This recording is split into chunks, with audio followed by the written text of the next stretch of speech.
Hi guys, Murph here for another NASCAR Heat 4 setup video. This time we are taking the Cup car around the Indianapolis Motor Speedway. Now this has been one of the hardest setups I've ever tried to create in NASCAR Heat 4. It's really hard to find a good balance between long run and short run car. It's also a huge difference between a quality setup and a race setup. Well, a huge difference as far as my setups go. Now I'll do my usual format. We'll show you the quality setup followed by a quality run, and then we'll show you the race setup followed by a bit of information on how the tyres wear and how to look after the tyres during the run. Now as far as the quality setup goes, there's only 2 points I want to talk about. One is the grill tape.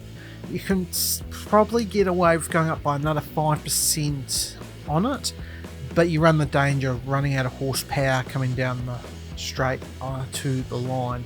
Now as far as balance goes, I'd probably just generally look at the track bar, the right hand side track bar, for working on your balance. Go up if you want to free the car up, go down if the car needs to be tightened. You don't want to go huge swings either. You want to just leave it at the 0.13 or the 0.25% sort of movement at most. Now, as far as getting a lap time around here, you've got to understand all four corners of this track do have to be driven differently. They all seem like they're the same 90-degree low banked corner, but they are very different and very different speeds you carry through them. As far as how you do it, you've got to flow the car like a road course more than a normal oval. You just got to get a good flow with the car. Now for your turning point, your lift off point, you're looking for the 2 marker going into turn 1. You lift off now, get the car nice in, try and clip that apex on the left hand side, slide it back up to the wall. Now you want to breathe off the throttle here, not get completely out of it, only go to about 50% throttle just to get the nose in. And then get this, once that nose tucks in, you get on the throttle as powerfully as you can. Now for turn 3, you're looking for the start of the grass coming up, and that's going to be your lift off and turn in point right here. Lift off, turn in. Now you don't get off as much as turn 1, you get off a little bit less and carry a bit more speed through it.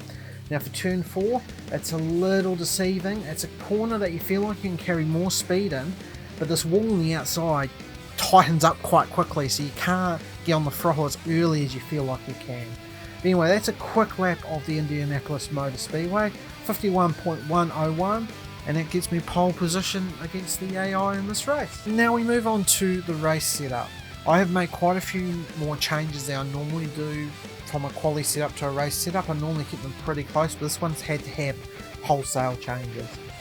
The first bunch, I've gone up on the front weight, I've also gone up on the wedge, and also decreased the left and right side track bars. Now for those who know what this is all about, you understand that I've tightened the car up quite a bit. I've also done the normal reduction in the grill tape to keep the car in operating temperatures. And the final one that might look a bit funny to some of you is the 7 degrees of right front camber. Now stick with that, but I'll go into explanation in the race runs in a second as to why I've gone that high on the cambers. Now, as to what to expect during the race, during the long run, this car will start off really tight, and that's probably to be expected. I have got quite high front weight, quite high wedge, and relatively low track bar. That's simply because I found no way of making a car that was good at the start of a run and good at the end. If you made the car neutral at the start of a run, it would be loose and almost undrivable at the end. If you made it tight at the start of the run, it would end up being neutral during the middle and towards the end. So I went with the latter.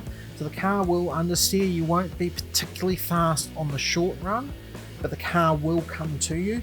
You get to about 4 or 5 laps in and you're starting about tyre wear, the pressures come up on the tyres, and the car will go from understeering to quite neutral, quite good to drive. We'll probably get a little loose towards the end, but as to be expected, as you can see on there, I've got 49% left on the right front. The right rear is down to 26. That's why I also went with the high cambers. That right front camber is not to do with lap time, it's not to do with speed, it's to try and wear that front right tyre out to allow for better balance across the run. As I said, I did so many laps around here. I've probably done 4, 5, 6 hours of just pounding around. I've done at least 300 or 400 laps just trying to get a good setup, and this is what I come up with. And I hope you guys find it useful. Now, if it has helped you, feel free to hit me up in the comments and let me know how well it's gone. Also, if you have found this useful and helpful, feel free to hit the old like and subscribe button. And if you see in the top left hand corner, you have a playlist with all my NASCAR Heat 4 setups in there. In the top right hand corner, you'll see a video that might be up your alley. And if you see in the bottom left hand corner, that's my latest upload. Anyway, thanks for watching.